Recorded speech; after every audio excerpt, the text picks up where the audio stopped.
ये बैकग्राउंड जो है ज़रूरी था समझने के लिए। आज नवधा भक्ति की महिमा को, नवधा भक्ति क्या है जो भगवान राम ने अभी शबरी को उपदेश दिया, क्या है ये? इसके बारे में आज हम विस्तार से जानेंगे। अभी तक हम पिछले सत्संगों में आत्मज्ञान के ऊपर जान रहे थे। लास्ट टाइम हमने आत्म पूजा उपनिषद की व्याख्या की। तो आत्म पूजा का अपना एक अलग आनंद है। टोटली अपने आत्मा पर फोकस। उसकी अपनी एक अलग ही दुनिया है, उसका एक अपना अलग ही स्टाइल है, आनंद है। और आपने वो आनंद भी फील किया होगा, पाया होगा कि अपनी आत्मा में कितनी खुशी है। अब यहाँ बात आती है भक्ति की। भक्ति उसी का दूसरा चरम सुख है, आनंद है, जहाँ पर एक सेवक अपने स्वामी, अपने भगवान, अपने इष्ट, अपने गुरु के चरणों में खुद को लीन कर देता है और सब कुछ समर्पित कर देता है। अभी हमने ये प्रसंग देखा रामचरितमानस में, रामायण में। अब इसकी महिमा के बारे में जानते हैं। क्या है इस महिमा को एक एक करके समझें। तो ये है नवधा भक्ति। ये है नवधा भक्ति। आइए इसको थोड़ा प्यार से समझते हैं जो भगवान राम ने अभी शबरी के प्रति फरमाया।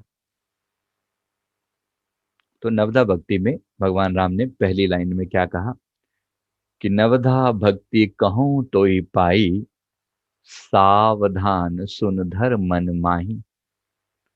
प्रथम भक्ति संतन कर संगा, दूसरी रति मम कथा प्रसंगा। भाव, मैं तुझसे अब अपनी नवधा भक्ति कहता हूं। अभी आपने देखा यही प्रसंग था। तू सावधान होकर सुन और मन में धारण कर। पहली भक्ति है संतों का सत्संग और दूसरी भक्ति है मेरा कथा प्रसंग में प्रेम। जरा ध्यान से सुने, बड़ी गौर, बड़ी प्यार वाली चीज है नवधा भक्ति की महिमा। खुद भगवान गा रहे हैं। अभी आपने देखा ना यूट्यूब, अभी जो मैंने वीडियो दिखाया, वो वीडियो में आप सभी ने पहले भी देखा होगा, लेकिन आज हमने उस पर गौर किया विशेष रूप से कि क्या होती है ये नवधा भक्ति। तो प्रथम भक्ति संतन कर संगा। अब ये बड़ी मजेदार चीज है। ये सब इस सिचुएशन को तो आपने देखा ही होगा कि किस प्रकार वो शबरी जो है वो कई साल इसी तरह इंतजार करती रही, जब भगवान राम का आगमन होगा तो इसी प्रकार मेरी, उनके जो उनके जो गुरु थे मतंग ऋषि जी, शबरी का ये जन्म जो है, ये शबरी की कथा आपने सुनी होगी। थोड़ी सी मैं थोड़ा सा बैकग्राउंड बता दूं ताकि आपको बात क्लियर हो सके। तो ये जो मतंग ऋषि जी के आश्रम था, उस समय में जिस समय भगवान राम का जन्म हुआ था, तो वहां पर की बात है। यहाँ अयोध्या में ये सब चल रहा था, भगवान राम का जन्म और ये सब हो रहा था। तो ये वहां की बात है, जंगलों की बात है जहां पर मतंग ऋषि जी रहते थे। उस समय में ये जो शबरी थी, ये एक नीच कुल में पैदा हुई, एक भील। भील नीच कुल मतलब वो लोग नीच बोलते थे, इसलिए मैं उनके शब्द बोल रहा हूँ। नीच कुल बोलते थे कि जो भील जाति में पैदा हुई। और इसके पीछे भी एक बड़ी लंबी स्टोरी है कि भील जाति में वो क्यों पैदा हुई। बहुत ही भक्तिवान थी। आपने देखा अभी भक्ति की जो बात थी, भक्ति की अपार महिमा माता शबरी ने गाई है, माता शबरी ने अनुभव किया। और भगवान राम ने कहा कि ये जो भी मैं भक्ति की बात कर रहा हूं ना, ये तुम्हें देख कर रहा हूं। तुम्हारे अंदर ये सारी भक्ति पहले से मौजूद है। मैं तुम्हें क्या वरदान दूंगा, लेकिन तुमने मांगा है, तुमने जन कल्याण हेतु मुझसे पूछा है, तो मैं बता रहा हूँ नवधा भक्ति क्या होती है।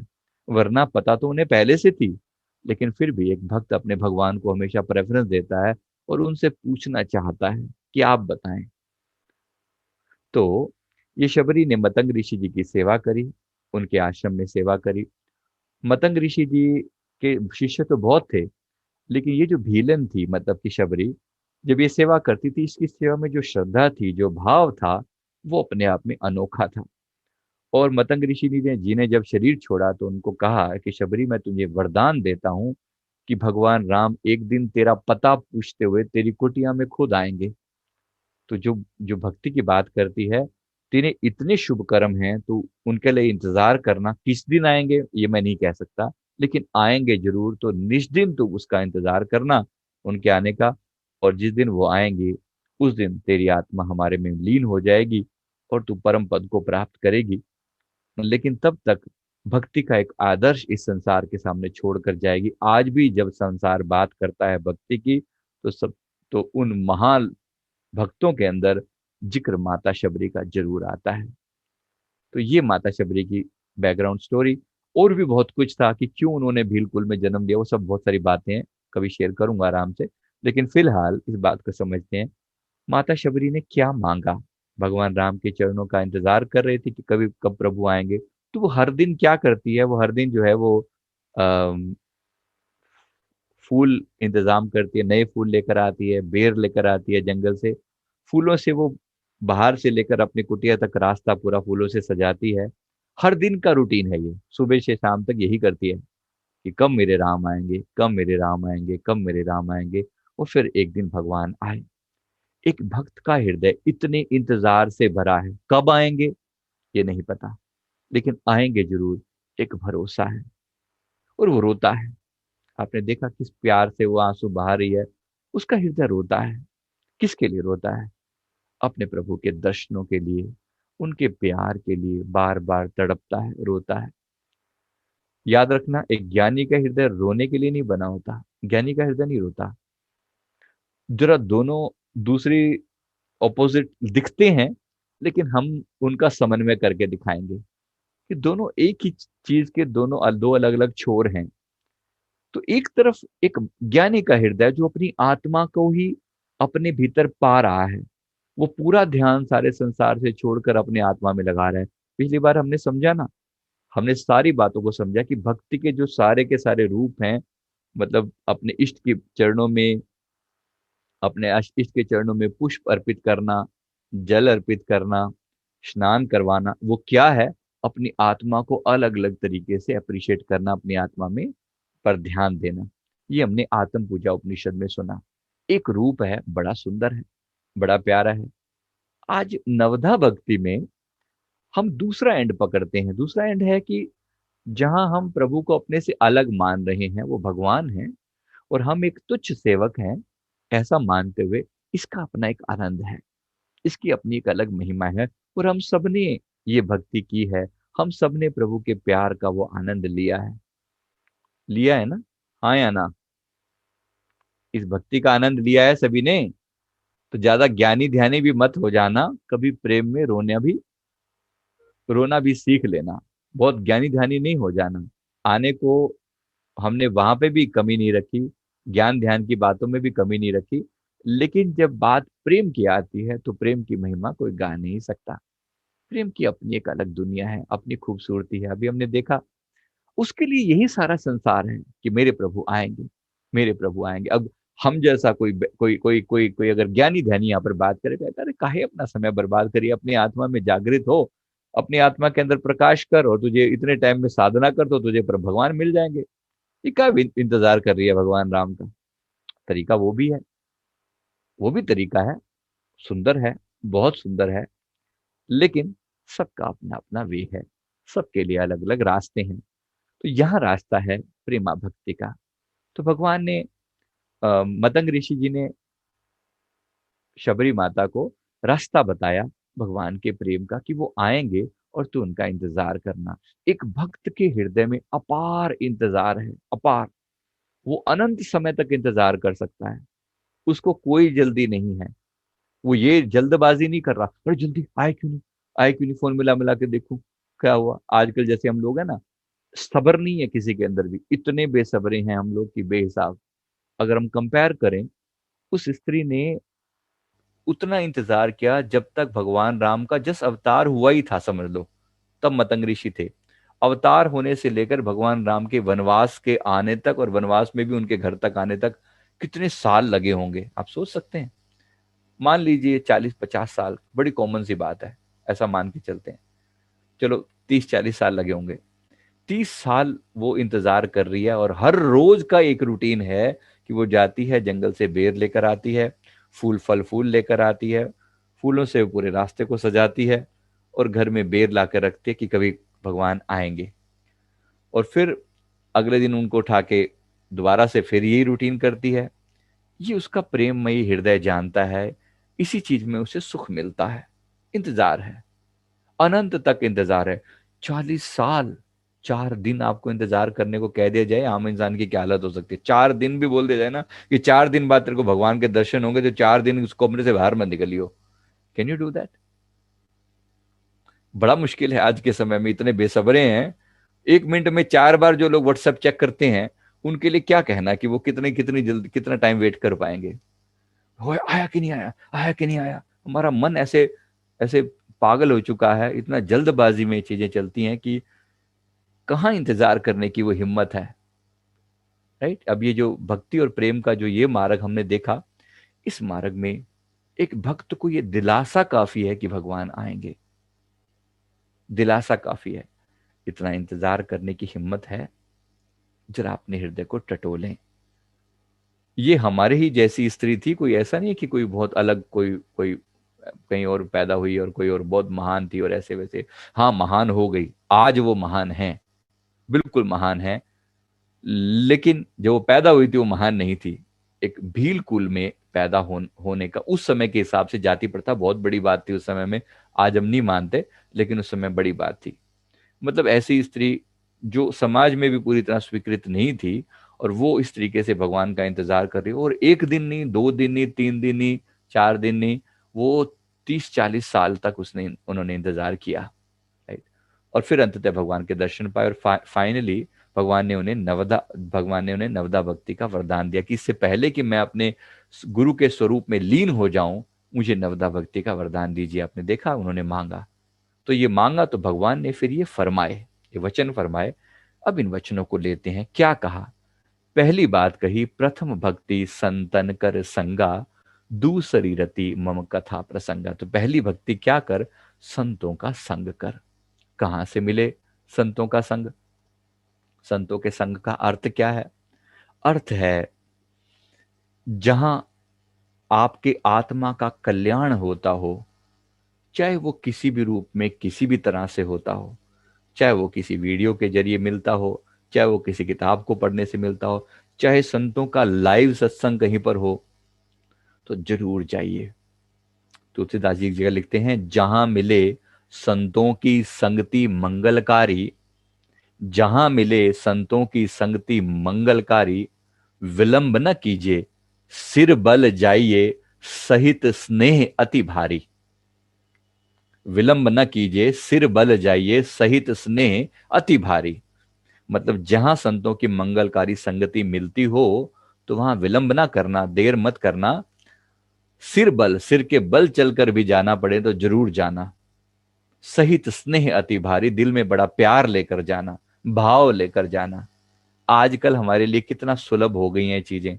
मुझे बहुत अच्छे से याद है, घर से ना आश्रम जाया करते थे। ये बचपन की बात है। मेरे घर से लगभग 2-2.5 किलोमीटर दूर था आश्रम। और बहुत बार पैदल ही जाना होता था। दोपहर 3:30 बजे संडे का टाइम सत्संग होता था, और हम लोग 2 बजे घर से चल पड़ते थे। लगभग सवा डेढ़ घंटा तपती धूप के अंदर, चप्पलें पहनी हुई हैं देसी, मम्मी साथ लेकर, कभी साथ होती थी, कभी दोनों भाई बहन साथ जा रहे हैं हाथ पकड़ के कि चलो सत्संग जा रहे हैं। पर्पस क्या है? सिर्फ एक 1.5 घंटा धूप में पैदल चलकर सिर्फ सत्संग के लिए, और वहां पे सबसे पहले पहुंचकर जाकर थोड़ी सेवा करना, और फिर कि मेरा गुरुदेव का सत्संग होने वाला है, तो उनके लिए माहौल बनाना, उनके लिए फूल लेकर जाना, उनके लिए। ये जो भाव की बात बता रहे हैं आपको कि आप सबने भी न जाने कितने कष्ट सहे होंगे। मैं सिर्फ याद दिला रहा हूं कि याद करें कि कितनी भक्ति के लिए हमने कहां कहां से कैसे कैसे पापड़ नहीं बेले, क्या क्या तैयारियां नहीं करी। राइट। आज तो इतनी सुविधाएं बढ़ गई हैं कि आपके लिए घर बैठे बिठाए सब कुछ अवेलेबल है। आपने एक बटन ही तो दबाया और करा क्या है, एयर कंडीशन कमरे में बैठे हैं मस्त, अपना सारी चीजें, सारी सुविधाएं उपलब्ध हैं, जो चाहिए हर चीज उपलब्ध है, और फिर सत्संग मिल रहा है। वो कष्ट जिसने सहे होंगे उसके दिल को पता है कि सत्संग की वैल्यू क्या है। तो जरा कीमत समझना, ऐसे ही नहीं मिल जाता सत्संग। तो प्रथम भक्ति संतन कर संगा, प्रथम भक्ति संतन कर संगा। जरा कदर करना, बात समझ आ जाए हृदय से, तो समझना कि ये कितनी अनमोल दात है जो हमें मिल रही है। जो बात भगवान श्री राम माता शबरी को इतने लंबे तप के बाद बता रहे हैं, हमारे लिए वो इतनी सहज उपलब्ध है। प्रथम भक्ति संतन कर संगा, दूसरी रति मम कथा कथा प्रसंगा। पहली संतों का संग कर, और दूसरी क्या कर, मेरे कथा और प्रसंग। भगवान कह रहे हैं कि मेरे कथा और प्रसंग में रुचि कर, रत कर। रति मम कथा प्रसंग, रति मतलब उसमें रुचि ले, कि मेरे मेरे गुरुदेव, मेरे भगवान ऐसे, मेरे भगवान ऐसे। मेरी कथाओं में, मेरी प्रसंगों में, मेरी बातों में, मेरी लीलाओं में रुचि ले। दिल में प्यार पैदा हो, रुचि पैदा हो, बहुत जरूरी है, बहुत जरूरी है। तो दिल में प्यार हो अपने गुरु से मिलने का, जो भी आपके इष्ट हैं, गुरु हैं, उनके प्रति दिल में प्यार हो, सच्ची आशिकी हो, उनकी कथा प्रसंग सुने।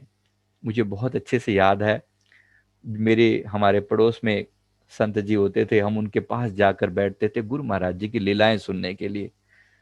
मतलब आप विश्वास करेंगे कि 6-6 7-7 घंटे जमीन पर बैठकर, उनके चरणों में बैठकर लीलाएं सुनते थे। और सुनाओ मेरे गुरु महाराज जी के बारे में, और बताओ कैसे हैं वो, कैसी बातें करते हैं, कैसे मिलते हैं, कैसे हंसते हैं। अच्छा ये कहा उन्होंने, अच्छा ऐसे का, दोबारा बताना जरा। आप सोच सकते हैं, ये सब हरकतें बार बार पूछते थे दिल से। है कोई बताए उनके बारे में, कोई उनकी उनकी कहानियां सुनाए, कोई हर प्रीतम की मेरे बात सुनावे, सो भाई सो मेरा वीर। ये बड़ी गहरी बातें हैं, जरा सुनना दिल से। इतने प्यार से उनकी उनकी पैर पकड़ते, उनके पैरों को चूमते, उन संतों के पैरों को चूमते जो मेरे गुरु महाराज जी की बातें सुना रहे हैं। अभी गुरु महाराज जी की तो बात हमने पहुंची नहीं, अभी तो संतों के पैर पकड़ पकड़ के चूमते थे कि भाई इनके थ्रू गुरु की महिमा गाई जा रही है। उनके चरण चूमा करते थे कि भाई किसी तरीके से गुरु का प्यार मिल जाए, गुरु की भक्ति मिल जाए।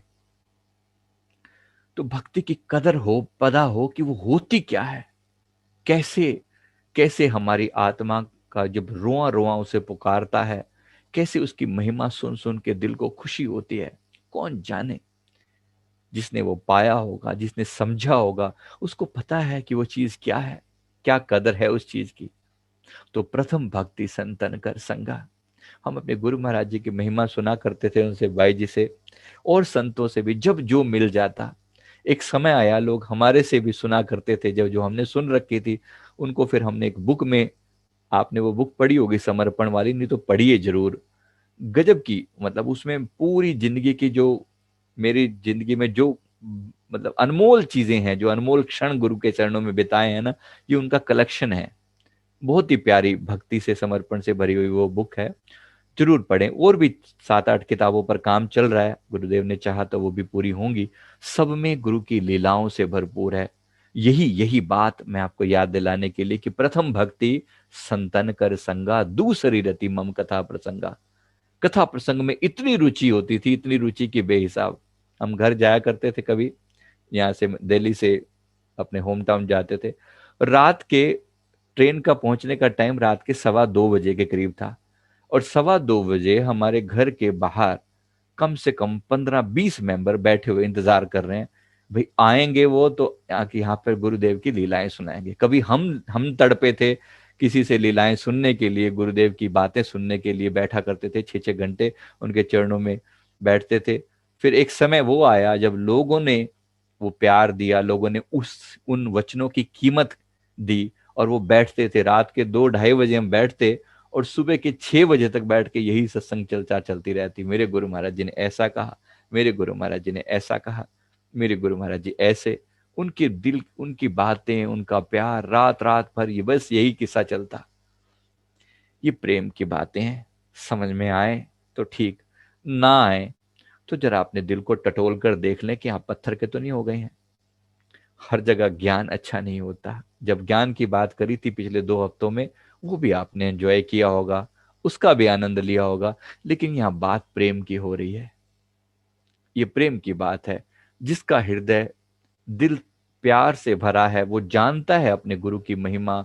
दिल में प्यार है, आशिकी है, उसकी यादें हैं, और कहीं ना कहीं उन यादों में मिलने वाला जो सुख है, उसको पता है अंदर से। ये, यहां से हमने भक्ति की शुरुआत करी है।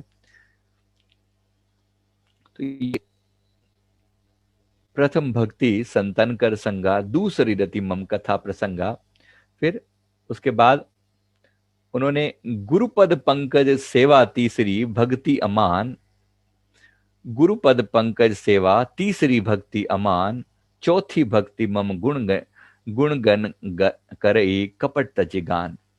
तीसरी भक्ति है अभिमान रहित होकर गुरु के चरण कमलों की सेवा करना, और चौथी भक्ति है कपट छोड़कर मेरे गुण समूहों का गायन करना। ये भगवान फरमा रहे हैं, अभी आपने सुना उनके वचनों को। गुरुपद पंकज सेवा तीसरी भक्ति अमान, चौथी भक्ति मम गुण गायन करे कपट तज गान। तो गुरु के चरणों की सेवा किस तरीके से की जाए? अभिमान रहित होकर गुरु के चरण कमलों की सेवा की जाए। अब गुरु के चरणों की सेवा जिसे मिल सके तो वो करे, जरूर करे। जिसे गुरु चरणों की सेवा मिले वो जरूर करे, जहां मिले, जहां मौका मिले जाए और गुरु चरणों की सेवा करे। ना मिले तो मानवता की सेवा करे। जिस रूप में भी सेवा का मौका मिला है जरूर जाएं और सेवा करें। अभी कल ही हम लोग ने फिर किया वो प्रोग्राम, लोगों के लिए रोटियां बनाई, आलू की सब्जी बनाई, गरीब मजदूरों में बांटने के लिए निकले। लेबर चौक पर बैठे होते हैं, भीड़ की भीड़। बेचारों को अगर काम मिल जाए तो चले जाते हैं, कमा लेते हैं, खा लेते हैं। काम ना मिले सारा दिन वहीं बैठे होते हैं। पेट में डालने के लिए अन्न भी होता है या नहीं होता हम कह नहीं सकते। तो दिया जाए, कुछ जितना हो सके अपनी तरफ से दिया जाए। जा जाकर हम बड़े प्यार से जो भी खाना बनाते हैं हाथ जोड़कर उन्हें देते हैं, उनके हाथों में पकड़ाते हैं और शुक्र मनाते हैं कि आपने हमारे खाने की भेंट को स्वीकार किया, ये तुम्हारा शुक्र है। भक्ति भाव की बात कर रहा हूं यहां पर, समझना। यहां पर हम यहां कोई एहसान नहीं गिना रहे हैं कि हमने कोई बहुत बड़ा काम कर दिया। बात है भक्ति की, सेवा की, करबद्ध प्रेम पूर्वक, कि आपका एहसान है जो आप हमारे खाने को, राशन को स्वीकार कर रहे हो। ये आपका हम पर एहसान है। प्लीज स्वीकारो, प्यार से स्वीकारो। हर एक के हृदय में परमात्मा का वास है। जरा इस भक्ति भाव को भी देखना, समझना और जानना। अपना अलग आनंद है इसका भी। ये बात कुछ पल्ले पड़ रही है, समझ में आ रही है? हाँ जी, कुछ समझ में आ रही है? आधे लोग तो दिखते ही नहीं है, पता नहीं चलता कि कौन है, समझ रहा है कि नहीं समझ रहा। हाँ जी, समझ में आ रही है? भक्ति भाव की बातें पल्ले पड़ रही हैं कि नहीं पड़ती? या बहुत ज्यादा ज्ञानी हो गए पिछले चार पार बाजी में, ज्ञान ज्ञान ज्ञान ज्ञान सुन के? जरा ज्ञान को छोड़ देना कभी कभी। मैं फिर बोल रहा हूं, हम सबका समन्वय करके चलेंगे। हमें गुरुदेव ने इस बार यही मार्ग बताया है कि सबको एक चीज के जो उसकी डिसएडवांटेज है वो आपको बता दूं। मैंने लास्ट टाइम भी बताया था, भक्ति की अपनी प्लस और अपनी माइनस है, इसी तरह ज्ञान की अपनी प्लस और माइनस है। ज्ञान में बहुत सुंदरता है, एक ही दिक्कत है, ज्ञान कभी अहंकारी ना बना दे आपको। मेरे अंदर तो आत्मा का ज्ञान पैदा हो गया, ये कहकर आप अहंकारी ना हो जाएं, इसलिए भक्ति करें। तो कभी भक्ति और कभी ज्ञान, दोनों का ऐसा खूबसूरत समन्वय बनाएं कि दोनों की best of the best part उठा लें। तो ये हमने इसका दूसरा पार्ट, अब हम भक्ति की डुबकी लगा रहे हैं। तो गुरु चरणों की सेवा ये तीसरी भक्ति मान, और चौथी भक्ति मम गुण कर गायन कपट तज गान। भगवान कह रहे हैं कि चौथी भक्ति मेरे गुणों का गायन कर। भाई जिससे प्यार करते हैं उसकी तारीफ तो करनी बनती है। अब अपने गुरु की तारीफ करते हैं, मेरे गुरु इतने सुंदर हैं, इतने प्यारे हैं, वो ऐसे बात करते हैं, वो ऐसे बात करते हैं। उनकी एक एक बात पर न्योछावर जाते हैं, बलिहार जाते हैं। अब जिनका ज्ञानी हृदय है वो नहीं समझ पाएगा इस बात को, राइट? लेकिन जिनका प्रेम से भरा हृदय है वो अपने इष्ट की महिमा को, आप एक संसार की बातें देख ले। एक संसार में कोई व्यक्ति किसी से प्रेम करता है या करती है, कोई दो लोग आपस में प्यार करते हैं, एक संसार वाले उतनी उसकी इतनी तारीफ जो है ना, हुस्ने जाना की तारीफ मुमकिन नहीं, लिखने वालों ने उनके बारे में लिख दिया। तो सोचिए, आप सोचिए, बात सिर्फ कहने के लिए कह रहा हूं, समझिए। हुस्ने जाना की तारीफ मुमकिन नहीं, मुमकिन नहीं। अगर जिसने एक संसारी इंसान से भी प्रेम किया वो कहता है कि उसकी तारीफ करना पॉसिबल ही नहीं है, बस वो आफरी आफरी है, उस जैसा कोई दूसरा नहीं। एक एक एक संसारी इंसान संसारी हाड़ मास की देह से प्यार करता है और वो इतने कसीदे पढ़ सकता है, तो हम उस परम महात्मा के साथ प्यार करें तो उसकी तारीफ में क्या कुछ ना कह दें। क्या कुछ ना गा दें। वही परमात्मा जब इंसान का रूप धारण करके सदगुरु के रूप में आकर बैठा होता है, तो उसकी तारीफ में क्या ना कह दूं। मैं अपने महबूब, अपने सदगुरु की खूबसूरती के बारे में क्या ना कह दूं। सारे सारे शब्द जो हैं वहां पर छोटे पड़ जाते हैं गुरु की महिमा का जब गायन करते हैं। इसीलिए मैं बार बार वो भजन चलाता हूं, करता रहूं गुणगान, मुझे दो ऐसा वरदान। युग बीत जाएं लेकिन गुरु की महिमा कम नहीं हो सकती। युग बीत जाएंगे गाते गाते, और और गुरु की महिमा कभी कम नहीं होगी। मेरे गुरु महाराज ऐसे, मेरे गुरु महाराज वैसे, मेरे गुरु महाराज जी ने ऐसे कहा। ये एक भक्त का हृदय है, वो जानता है। वो बस उसकी सारी दुनिया ना यहीं तक सीमित है, उसकी सारी दुनिया वहां तक सीमित है। बेशक उसके लिए उसने इसी भक्ति को पाने के लिए उसने हजारों कुर्बानियां दी हैं। इसी भक्ति को पाने के लिए वो हजारों सालों तक पेड़ से उल्टे लटक लटक के तप किया। तब परमात्मा ने प्रसन्न होकर इस भक्ति का दान दिया है। कोई मजाक नहीं समझना। ये भक्ति कोई ऐसे नहीं मिल गई है। कोई ये ना समझ ले कि भाई ये ऐसे ही सर, ये जो भाव हैं ये ऐसे ही पैदा हो जाते हैं। ऐसे ही पैदा नहीं हो जाते। इसके लिए बड़ी हिम्मत चाहिए, बड़ी मेहनत चाहिए, और खुद को मिटा देना, ज्ञान की बातें कर देना अपनी जगह पर बड़ा उत्तम जान पड़ता है। बड़ा उत्तम जान पड़ता है जब ज्ञान की बातें होती हैं। जब मैं आपको अवधूत गीता से मैं उदाहरण देता हूं कि आत्मा ही तो है ब्रह्मतात, दोनों में कोई भेद नहीं, सम विषम कहूं भला कैसे कह दूं, पूरा कह पाते वेद नहीं। इस आत्मा की महिमा के बारे में पूरे वेद भी जो है ना फीके पड़ जाते हैं। मैं नहीं जन्मता मरता हूं, आकाश सरीखा लगता हूं, आकाशम चरणम गच्छामि, अवधूतम शरणम गच्छामि। लोगों को बड़ा पसंद आता है ये अपनी भाव है इसके अंदर। ये आत्मा की बात हो रही है, अपनी ही आत्मा पर पूरा फोकस हो रहा है। पर यही आत्मा अगर सदगुरु बन के सामने बैठी हो तो जरा उसका भी आनंद लें। दिक्कत क्या है? दिक्कत क्या है? अगर आप अपने भीतर उस परम उत्कर्ष को नहीं जान सकते तो किसी और के भीतर जान ले। वो कोई और भी कोई पराया थोड़ी है। वो आपका अपना है। जब हम गुरु की महिमा गाते हैं तो हम ये थोड़ी कहते हैं कि वो किसी और के गुरु महाराज हैं। वो मेरे गुरु महाराज हैं। एक भक्त का हृदय इसी बात से अस अभिमान जाई जन भोरे, मैं सेवक रघुपति पति मोरे। इस सेवक के मन में ये मान ही नहीं खत्म होता। एक ही मान है उसको। सारे मान को वो घूंटा देकर पी गया है। सिर्फ एक ही मान रखा है उसने कि मेरे दिल में ये अभिमान जरूर बना रहे कि मैं सेवक हूं, और भगवान श्री राम रघुपति मेरे स्वामी हैं। ये एक सेवक का हृदय जो है ना वो इस तरह से अपने प्रभु की महिमा गाता है। तो ये बात अपने दिल में एक अलग ढंग से जरा जरा डुबकी मारना, गुरु की महिमा में डुबकी लगाना, तो आपको पता चले कि महिमा क्या होती है। मैं अपने प्रभु की जब तारीफ करता हूं, मैं उनकी जो छोटी छोटी बातें याद करता हूं, मेरे गुरुदेव का किसी और की तरफ एक टक देखना, वो जो गौर से एक टकटकी लगाकर किसी और की तरफ देखते हैं, या वो कभी कभी शून्य में ऐसे निहारते हैं ऊपर की तरफ अपनी दृष्टि करके, या कभी कभी आंखें बंद करके ऐसे बैठ जाते हैं, कभी कभी बिल्कुल अपनी ही आत्मा में लीन होकर ऐसा लगता है कि वो हमारे सामने होकर भी वहां हैं जरूर, लेकिन फिजिकली वहां पर हैं, वो कहीं और ही हैं। और जब उनके सुंदर नयन खुलते हैं और उन नयनों से वो निहारते हैं, हम सबको एक कृपा दृष्टि डालते हैं।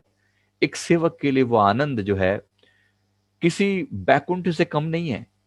गुरु की एक कृपा दृष्टि, गुरु की एक कृपा दृष्टि एक सेवक के लिए किसी स्वर्गों के महासुख से कम नहीं है। वो स्वर्गों नरकों की तरफ तो देखता भी नहीं, बात ही नहीं करता। अगर किसी के मन में ये आ जाए कि भाई ये जो भक्ति, जो गुरु की महिमा गा रहे हैं, ये ये कोई साधारण सी बात है, अगर किसी के मन में ये आए, तो एक जगह कबीर साहब जी लिखते हैं, कहते स्वर्ग नरक ते मैं रहो सतगुरु के प्रसाद। मेरे गुरु महाराज जी ने ऐसा दान दिया है कि स्वर्ग और नरक से मुझे पार कर दिया है। स्वर्ग नरक ते मैं रहो सतगुरु के प्रसाद, चरण कमल की मौज में रहूं अंत और आद।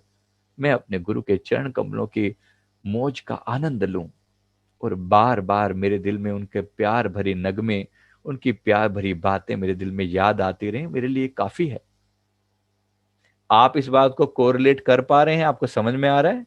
क्योंकि आपने सबने दर्शन तो नहीं किए होंगे गुरुदेव के, फिर आपके मन में ये भाव समझ में आ रहा है मैं क्या कहना चाह रहा हूं? हाँ जी, कुछ पल्ले पड़ रही है बात, ये क्या कहा जा रहा है? तो ये जो आशिकी है, ये जो दिल के भाव हैं, अब ये हमारे दिल में तो हैं।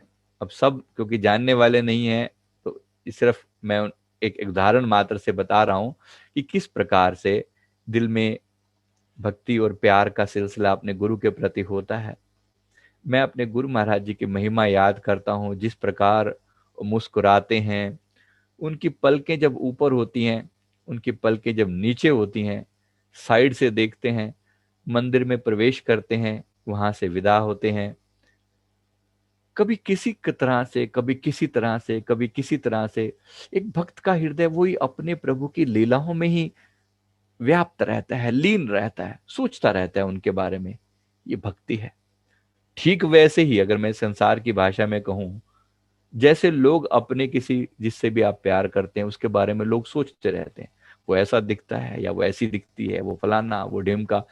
जब ये सब बातें संसार के लिए हो सकती हैं, फिर परमात्मा के लिए क्यों नहीं हो सकती? क्यों नहीं हो सकती? तो सुंदरता की तारीफ, गुरु के सौंदर्य की तारीफ दिल से निकलती है, क्योंकि वो सौंदर्य जिसके रूप में, जहां कहने को तो एक इंसान के रूप में वो बैठे हुए हैं, लेकिन उनके रोम रोम में परमात्मा है। वो परिपूर्ण परब्रह्म परमेश्वर बैठे हुए हैं मेरे सामने। सोचिए, जो सारे संसार का चलाने वाला वो सृष्टिकर्ता, अगर वो एक इंसान का रूप धारण करके आपके सामने आ जाए, तो क्या सौंदर्य होगा उसका। उस गुरु की सौंदर्य के चर्चा में ही तो फिर हम उनकी महिमा गाते हैं और रोम रोम से बलिहार जाते हैं कि मेरे गुरु महाराज, मेरे गुरु महाराज, मेरे गुरु महाराज। ना उन जैसा कोई हुआ, मेरे लिए उन जैसा ना कोई है और दूसरा, और ना कोई हो सकता है। आपके लिए आपके होंगे, ऑफ कोर्स आपके लिए आपके गुरु होंगे, लेकिन मेरे लिए वो सर्वश्रेष्ठ हैं और उन जैसा कोई दूसरा नहीं। और सबसे बड़ी बात है, वो मेरी आत्मा के क्लोज हैं और मुझे भी वो अपने जैसा बना रहे हैं, तो मैं क्यों ना तारीफ करूं? सोचो, सबसे बड़ी बात यह है ना, हम एक भजन बोलते हैं, सोना कर दे सोनिया मैं कर्मों को जी। अगर तू सुंदर है, अगर तू सुंदर है, हमने अपने गुरुदेव को कहते हैं कि तुम अगर सुंदर हो तो हमें भी सुंदर बना दो। और यही बात सुंदरदास जी हुए हैं, संत सुंदरदास जी। वो कहते हैं, सुंदर सतगुरु हैं सही, सुंदर सतगुरु हैं सही, मेरे सतगुरु बहुत सुंदर हैं, सुंदर शिक्षा दीन, उन्होंने मुझे सुंदर ही शिक्षा दी है। उनका कहने का ढंग बड़ा अंदाज है, उनका नाम भी सुंदरदास है। और वो लिखते हैं कि सुंदर सतगुरु हैं सही, सुंदर शिक्षा दीन, सुंदर वचन सुनाए कर। अब वचन भी सुनाए, वो भी बड़े सुंदर हैं। सुंदर वचन सुनाए कर सुंदर सुंदर कीन। सुंदरदास को सुंदरदास बनाने वाले कौन है? मेरे गुरु महाराज हैं। मेरे मेरे सदगुरुदेव भगवान जी ने एक बार, मैंने चरणों कमलों में कुछ विनती करी। मैंने एक छोटा सा टेम्पल सा बना हुआ था, मैंने गुरुदेव के चरणों में वो भेंट किया। गुरुदेव जब मौजूद थे, ये बात शायद 2008 या 9 की है। गुरुदेव के चरणों में वो भेंट किया, तो गुरुदेव ने उसको ना ऐसे लेके स्वीकार किया और ऐसे ना अपने पास रखा। मतलब फिर मुझे ऐसे दर्शाया कि भाई हमने इसको अपने दिल के पास रख लिया है। फिर मुझे कहते हैं कि एक अंदर से इशारा किया, जो साथ में सेवादार खड़े होते हैं, कि आप वो ले आओ। कोई कोई उन्होंने कोई चीज अंदर से मंगवाई। वो जो मंगवाई, वो ताजमहल का छोटा मॉडल, ताजमहल का छोटा सा मॉडल था। वो लाके वो उन्होंने दिया और मेरे हाथों में गुरुदेव ने ऐसे पकड़ाया। फिर फरमाते हैं, ये हमारे ये हमारे और तुम्हारे प्रेम की निशानी है, ये हमारे और तुम्हारे प्रेम की निशानी है। बात बड़ी छोटी सी है, लेकिन मेरे लिए वो सारा संसार है। आपको समझ में आए या ना आए, लेकिन मेरे लिए वो पूरी दुनिया है। क्योंकि वो गुरुदेव ने कहा कि तेरे तुम्हारा और हमारा प्यार भी ऐसा ही है, और कह दिया, और गुरु की बात में सब कुछ आ गया। और कौन से हमें कौन से प्रूफ लेने हैं या देने हैं? बहुत है। फिर उस मंदिर को हमने एक ऐसी जगह पर रखवाया, जब वो मंदिर, वो छोटा सा जो ताजमहल था, उसे हम लेकर आए, हमने ऐसी जगह पर रखवाया जहां लोगों के बीच में कुछ मन मुटाव थे। और जब से वो मंदिर वहां पर रखा गया, वो छोटा सा ताजमहल टाइप, वो चीजें सुधरनी शुरू हो गई। ऑब्वियसली जहां पर गुरु का प्यार मौजूद होगा तो क्या नहीं सुधरेगा, क्या नहीं सुधरेगा। तो वो प्यार जो है अमर रहेगा, वो ना कभी मिट सकता है, ना कभी मिट पाया है, ना मिट सकेगा कभी। संसार मर जाएगा, शरीर मर जाएंगे, लेकिन युग युग वो प्यार ऐसे ही चलता रहेगा।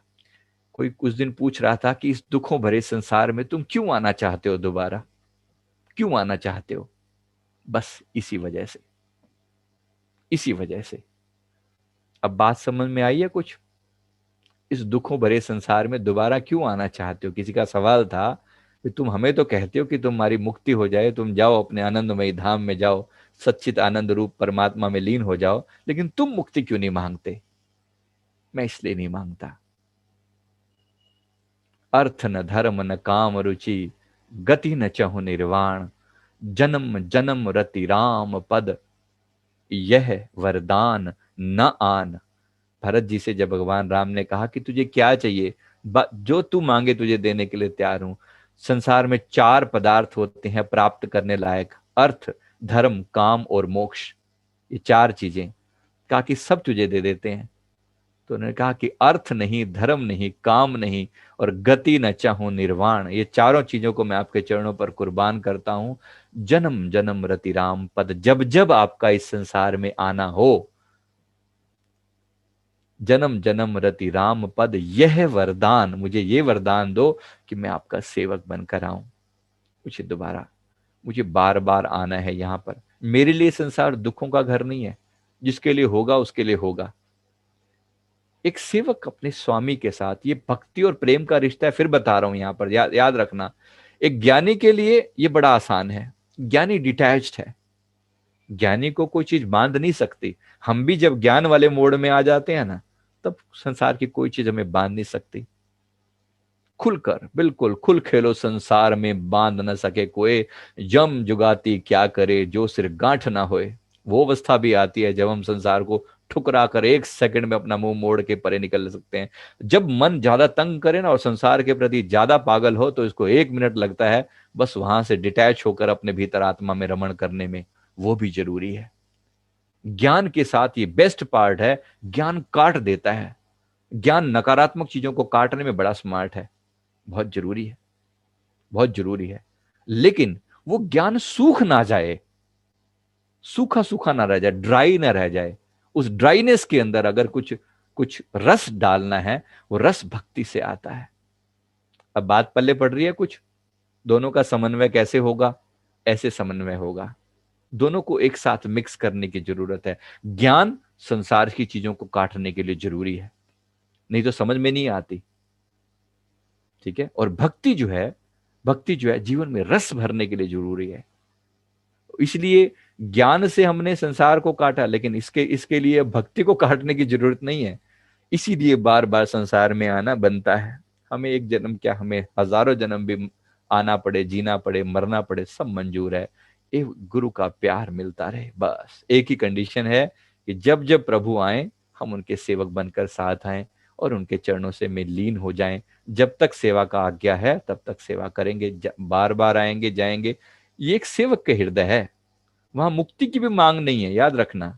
कोई दूर दूर तक मांग नहीं है मुक्ति की कि मेरी कल्याण हो जाए और बाकी सबका। जो गुरुदेव ने ड्यूटी लगा दी ना, और ड्यूटी ये लगाई है कि जब तक यहां पर ये सिलसिला चलता रहेगा, हम तो आते रहेंगे। गुरुदेव कह रहे हैं हम तो आते रहेंगे, और तू ऊपर बैठ के मजे लेगा क्या?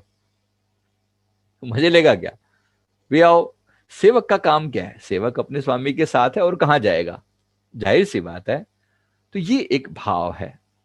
इसी तरह तो ये है जो हमने समझा, गुरुपद पंकज सेवा तीसरी भक्ति अमान, चौथी भक्ति मम गुण गर गन करई कपट तजमान, गुणगान करना। इसके बाद अगली भक्ति के बारे में, नवदा भक्ति का अगला पाठ, मंत्र जाप मम दृढ़ विश्वासा।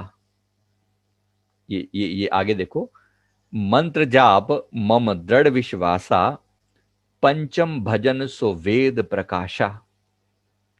मेरे मेरे मंत्र का जाप करना, गुरु के मंत्र का जाप करना, और मुझ में दृढ़ विश्वास रखना, पक्का भरोसा रखना कि मेरे गुरु महाराज, मेरे मेरे इष्ट, मेरे भगवान मुझे वो सब देंगे, दे रहे हैं। ये पांचवी भक्ति है, राइट। पंचम भजन सो वेद प्रकाशा, छठ दमशील बिरत कहु बहुकर्मा। छठ दमशील बिरत बहुकर्मा, छठी भक्ति है इंद्रियों का निग्रह करना। इंद्रियों का निग्रह करना, निग्रह का मतलब क्या होता है? इंद्रियां जिस जिस विषय की ओर भागें उनसे खींच कर वापिस लाना। इंद्रियां जिस जिस विषय की ओर, अगर आंखें संसार का रस देखना चाहती हैं तो वहां से खींच कर इसे भक्ति अपने परमात्मा के, अपने सदगुरु में लगाना। इंद्रियों का निग्रह करना, आंखें कुछ भी ऐरी गैरी चीजें ना देखती रहें, कान कुछ भी ऐरा गैरा ना सुनते रहें, उनको फालतू चीजों से हटाना और अपने इष्ट गुरु की तरफ लगाना। तो मंत्र जाप मम दृढ़ विश्वासा, दिन रात अजपा जाप, श्वासों के अंदर गुरु के नाम का जाप चलता रहे। उठते बैठते सोते जागते गुरु मंत्र का जाप अपने श्वासों में चलता रहे। और पंचम भजन सो वेद प्रकाशा, तो ये जो तरीका है इसको हम अपने मन में लगातार धारण करें। छठ दमशील बिरत बहुकर्मा, दमशील का मतलब दमन करना, इंद्रियों का दमन करना, इंद्रियों का निग्रह करना। शील मतलब स्वभाव में भी मिठास हो, मेरे जो सेवक है उसके स्वभाव में मिठास हो। बिरत बहुकर्मा, बहुत कार्यों से वैराग्य रखना। और निरत निरंतर सज्जन धर्मा, सदा सदा निरंतर संत सत्पुरुषों के धर्म में, आचरण में लगे रहना। अर्थात लगातार सज्जन पुरुषों के साथ, सत्पुरुषों की सेवा में, सज्जन में, उनके प्रति निरंतर उनकी सेवा में लगे रहना। ये भक्ति का अगला पांचवा और छठा तरीका बताया। इसके बाद फिर आते हैं सातम सम मोहि मैं जग देखा। अब ये बड़ी कमाल की बात है। सातम सम मोहे मैं जग देखा, मतलब परमात्मा गुरु भगवान कह रहे हैं कि मुझ में सारी सृष्टि समाई है और मैं सारी सृष्टि में समाया हूं, ये जानना। सातम सम मोहि मैं जग देखा, मोते संत अधिक कर लेखा। अब ये बड़ी बड़ी कमाल की चीज है जो शायद सबकी समझ में ना आए।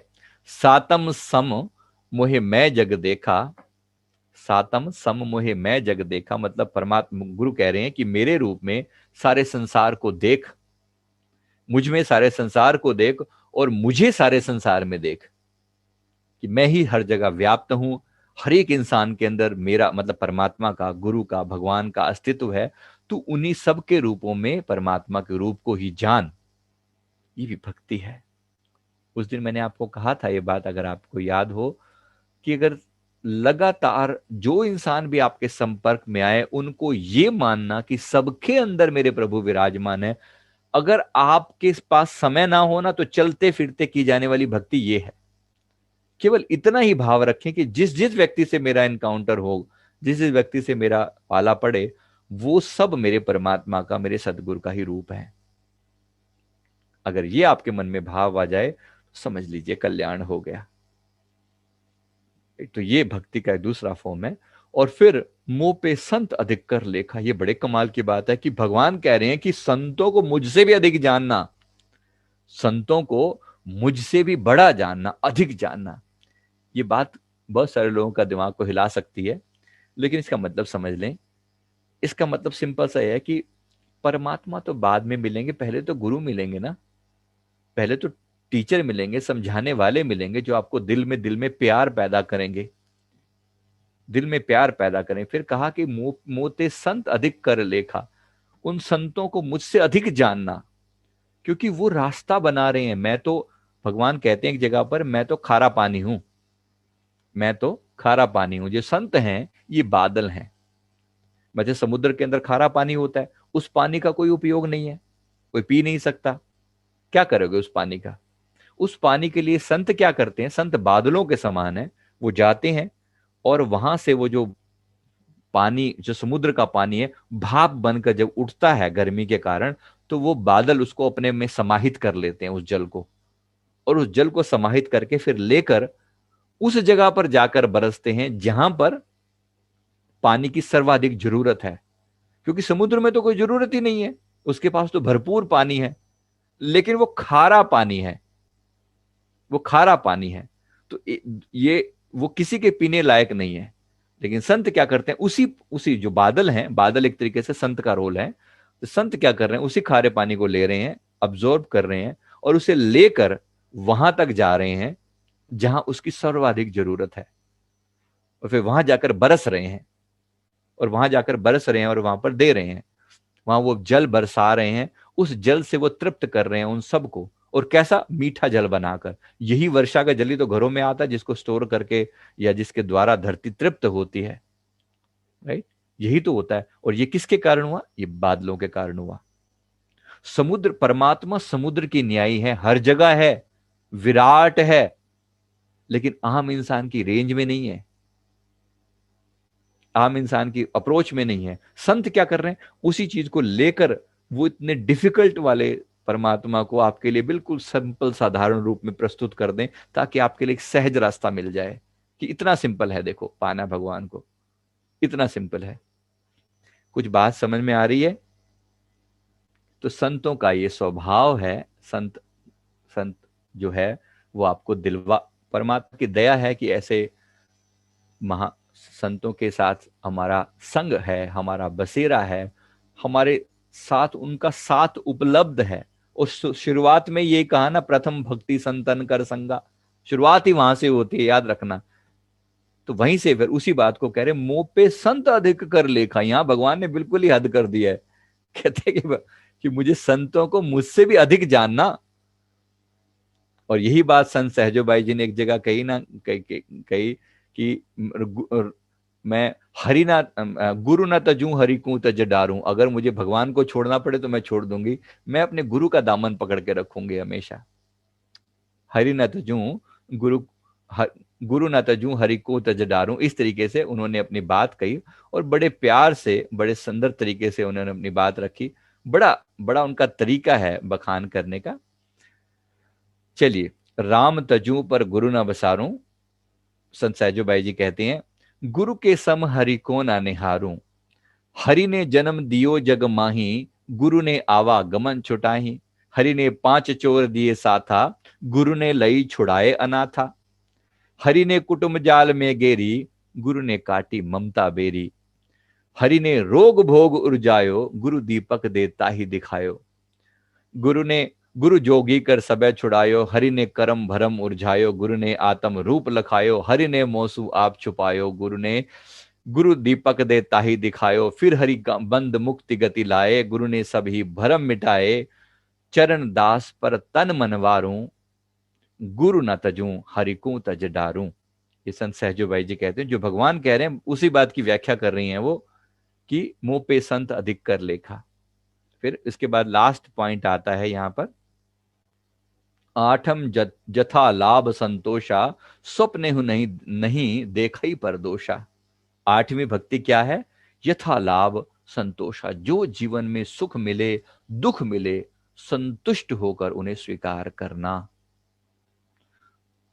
समदृष्टि मतलब यथा लाभ संतोषा, सुख मिले तो ठीक, दुख मिले तो ठीक, दोनों में संतोष रहे। और स्वप्ने हु नहीं देखे पर दोषा, दूसरे के दोष स्वप्ने में भी ना देखे, स्वप्न में भी दूसरों के दोष ना देखे, परायों के दोष ना देखे, बस अपनी आदतों में सुधार करे। दूसरों को सुधारने, सबको सुधारने में यहां पर नहीं आए हैं। नवदा भक्ति का बहुत ही सुंदर पॉइंट है ये, जरा याद रखें इसको।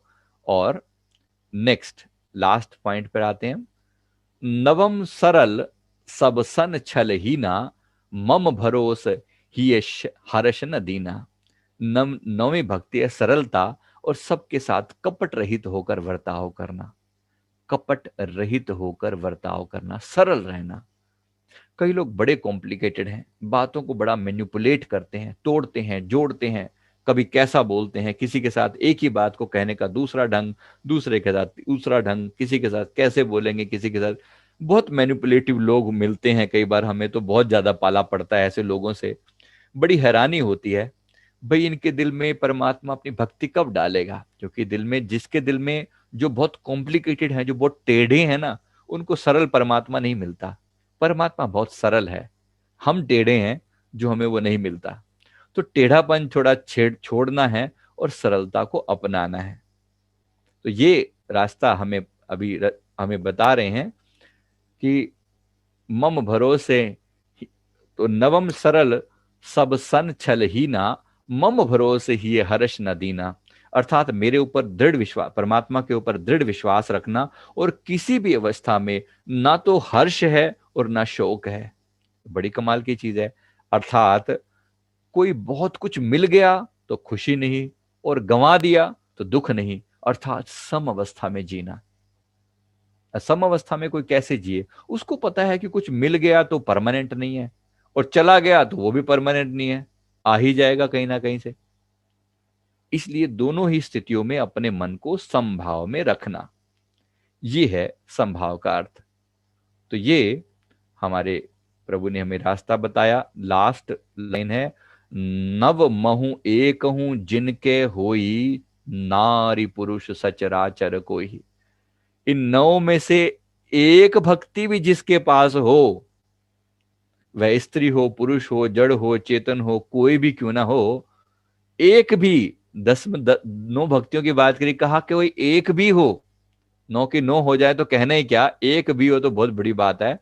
फिर कहा लास्ट में, सोई अति सम, सोई अतिशय प्रिय भामिनी मोरे। हे माता, वो मुझे बहुत प्यारा है जिसके पास एक भक्ति भी है।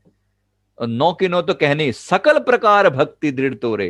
तो यहां बिल्कुल हद करते हैं, कहते हैं कि तेरे अंदर, हे माता, भगवान कह रहे हैं तेरे अंदर तो सारी की सारी भक्तियां भरपूर मात्रा में मौजूद हैं। इसलिए तो तारीफ के लायक हैं माता शबरी, जो है तारीफ के लायक है कि 9 की 9, हम में से एक भक्ति भी दृढ़ नहीं होती, और कहते हैं 9 की 9 भक्तियां तेरे अंदर दृढ़ मात्रा में पूरी भरपूर हैं। जोगी वृंद दुर्लभ गति जोई, जो गति योगियों को भी दुर्लभ है, सो कहूं आज सुलभ भई सोई। वो तेरे लिए आज सुलभ हो गई है, क्योंकि तू साक्षात हमारा दर्शन कर रही है। साक्षात भगवान सामने ही तो खड़े हैं उनके। तो वो कह रहे हैं कि जो योगियों को हजारों साल तप करने से नहीं मिलता, जप करने से नहीं मिलता, वो आज हम भगवान तेरे सामने तो खड़े हैं, और इससे ज्यादा क्या कहें। आखिरी आखिरी लाइन में फिर कहते हैं, मतलब ये बात, आ, हाँ, यहां पर ये बात समाप्त होती है कि मुझे वो तो तेरे अंदर 9 की 9 भक्तियां भरपूर मात्रा में हैं, जिसके तुझे आज हम वो गति दे रहे हैं जो योगियों को भी दुर्लभ है। अब आपने 9 की 9 भक्तियों के बारे में जाना, सुना। मुझे लगता है कि परमात्मा ने जो हमारे लिए रास्ता बताया था, जो मैसेज था, हमने मैसेज क्लियरली कह दिया है, बात को पूरी समझ में आ गई होगी, और कहीं ना कहीं हमारे दिल में भी ये भक्ति पैदा हो, ये विश्वास पैदा हो, जो हमें संतों ने आज करना सिखाया, जो वे सिखाया। एक बार समरी फॉर्म में लास्ट बता रहा हूं, नवधा भक्ति कहूं तो ही पाई, सावधान सुर धन मन माही। प्रथम भक्ति संतन कर संगा, दूसरी रति मम कथा प्रसंगा। भगवान सीधे सीधे वचनों में फरमा रहे हैं, दूसरी रति मम कथा प्रसंगा, गुरुपद पंकज सेवा तीसरी भक्ति अमान, चौथी भक्ति मम गुण गर गायन, कद करे कपट तज गान, मंत्र जाप मम दृढ़ विश्वासा, पंचम भजन सु वेद प्रकाशा, छठ दमशील बिरत बहुकर्मा, निरंतर सज्जन धर्मा। ये छठी, पांचवी और छठी भक्ति बताई। सातवीं भक्ति, सातम समय मोह मैं जग देखा, मोते संत अधिक कर लेखा, आठम जथा लाभ संतोषा, स्वप्न हूं नहीं देखै पर दोषा। ये आठवीं भक्ति के बारे में कहा। फिर नवधा, नवम सरल सब सन छल हीना, मम भरोसे ही हर्ष न दीना, नव महु एक ही जिनी के होई, नारी पुरुष सचराचर कोई। इन 9 में से एक भक्ति भी जिसके पास हो, वो मुझे अत्यंत प्रिय है। ये भगवान का कहना है। बहुत ही सुंदर तरीके से ये व्याख्या हमने सुनी, कही, तो इसके लिए हम गुरु महाराज जी का धन्यवाद अदा करते हैं। इस तरीके से उन्होंने हमें ये समझाया। आइए एक बार